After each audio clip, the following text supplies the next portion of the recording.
Who do you think is the most underrated person in the NBA right now? I don't know, man. The NBA's blown up so big in the public consciousness. Like, even role players get so much attention. I don't know if there's anyone underrated anymore.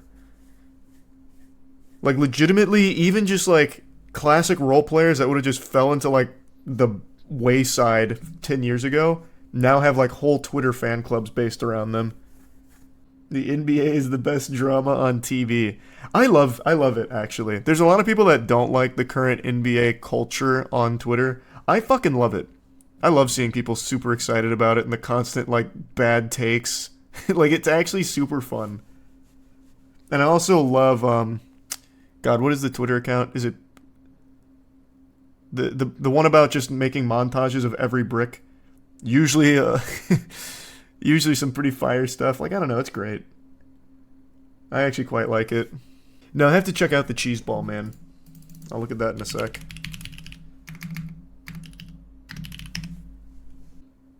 Not a big sports fan at all, but the drama can be really entertaining. Yeah, basketball, NBA has the best drama. It really does. You see the streamer that put a 30k bounty on Asmongold? Yeah, she didn't seriously put a bounty on him, but that is still like a crazy thing to even like joke about. I did see that clip. It was all for like a boob joke or whatever. But I mean, that is unhinged. Even still. Did you see the Knicks fans took over the Sixers arena last game? It was so bad that Embiid made a comment about it post-game. I did see that. Thanks to gift sub Ender guy. Embiid is still my least favorite player in basketball history. The guy is extraordinarily talented, and he is just a fucking free throw merchant and a danger to every other player on the court for all of his flopping. It is crazy how much he flops, and he just like torpedoes himself into every other player, including his own teammates. That guy is a disaster to be around.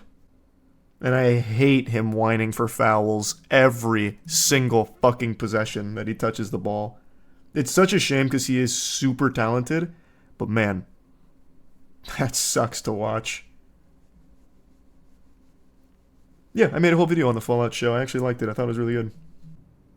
Is My Hero Academia still an 85 on the moist meter? No, that was only for the first 2 seasons I think I moist metered. My Hero Academia is probably about like a 65 now, maybe. That's where I'd probably put it now. Have you seen the Kristi Noem story? That is the vice president candidate, right? I was actually reading about that a little bit right before going to dinner. I actually still have the article pulled up. She's apparently one of the proposed VPs to Trump. She was bragging about how she fucking killed her dog. And she was talking about it like a good thing. I didn't get to read the whole story, but I think the Cliff Notes is she got a dog a long time ago, and she tried to make the dog like a hunting dog or whatever. So she took it on a hunt and then shocked it when it got too excited, and then eventually the dog went for her chickens, so she ended up killing it. It was absolutely unhinged.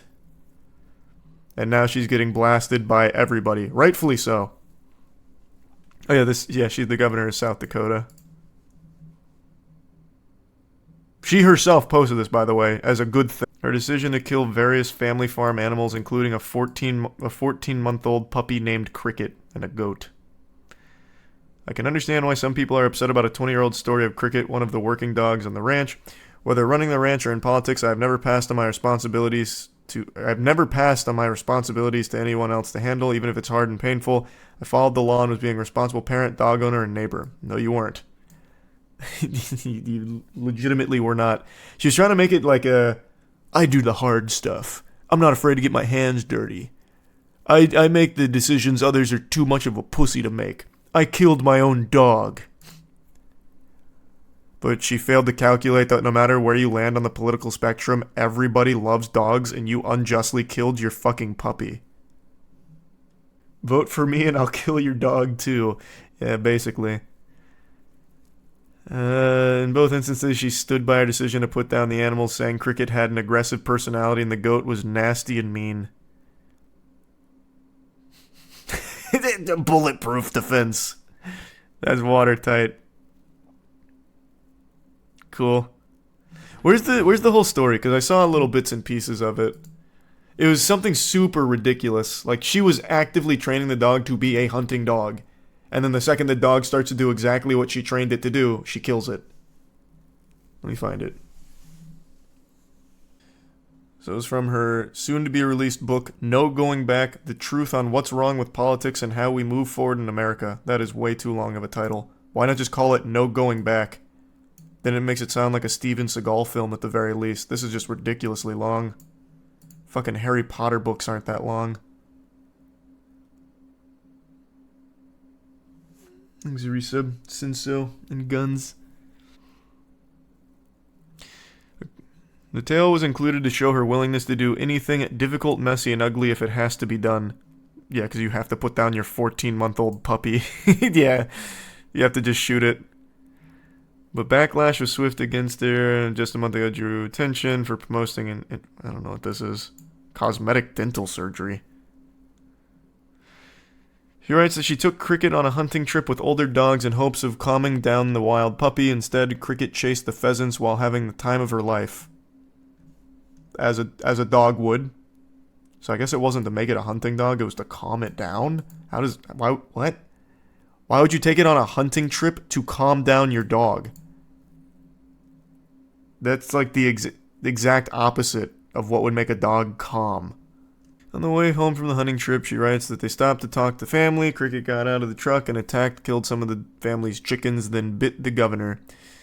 She apologized profusely, wrote the distraught family a check for the deceased chickens, and helped them dispose of carcasses. Cricket was the picture of joy as all that unfolded. I hated that dog, deeming her untrainable. At that moment, she writes, I realized I had to put her down. She led Cricket to a gravel pit and killed her. That wasn't all. She writes that her family also owned a nasty and mean male goat that smelled bad and liked to chase her kids. She decided to go ahead and kill the goat, too. She writes that the goat survived the first shot, so she went back to the truck, got another shell, then shot him again, killing him. I don't know why she would think that this somehow makes her seem like she's able to make hard decisions. It makes her seem like an absolute sociopath. You didn't even try to train the dog. You took it on a fucking hunting trip. What did you think would happen? And then you killed it for doing exactly what you brought it out for. How stupid can you be? That makes you look like the most irresponsible human being on the planet. Is that how you handle problems? You're just gonna kill someone that gives you a hard time? And you just killed a goat because it smelled bad and was apparently chasing kids. It's a goat. Goats chase everything. Someone who brags about that's an absolute crazy person. I mean, she is. She is actually a crazy person. She really thought this was a good thing. I don't know why. She's getting bipartisan dunked on for this. Everybody likes dogs.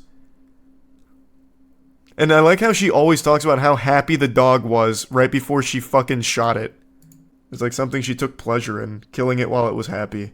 Dogs are like the most loyal creatures on the planet. And it literally did what she took it there for. And then she leads it over to a gravel pit. It was probably shaking its tail, super happy, making the owner proud, only to just get shot in the fucking head. How evil. Exactly, Blix. There's like a million other things she could have done. Thanks, Yusuf Ember. Yeah, I think there's a 0% chance she actually gets chosen for the running mate for VP. That would be actually crazy. that would actually be wild. Oh yeah, I also forgot this part. It wasn't even her dog, by the way. It was her daughter's. And she didn't even tell her daughter that she was going to do that. I did forget that part. It was her fucking daughter's dog. Imagine coming home from school just to be told that your crazy-ass mother shot your dog because it was behaving like a normal puppy. God, I love this kind of shit. She urges readers to pre-order her book if they want more real, honest, and politically incorrect stories that'll have the media gasping. Shit is so cringe, it's like old BuzzFeed headlines. The politically incorrect takes the media doesn't want you to know. Number 6 will blow your mind when I shot my dog.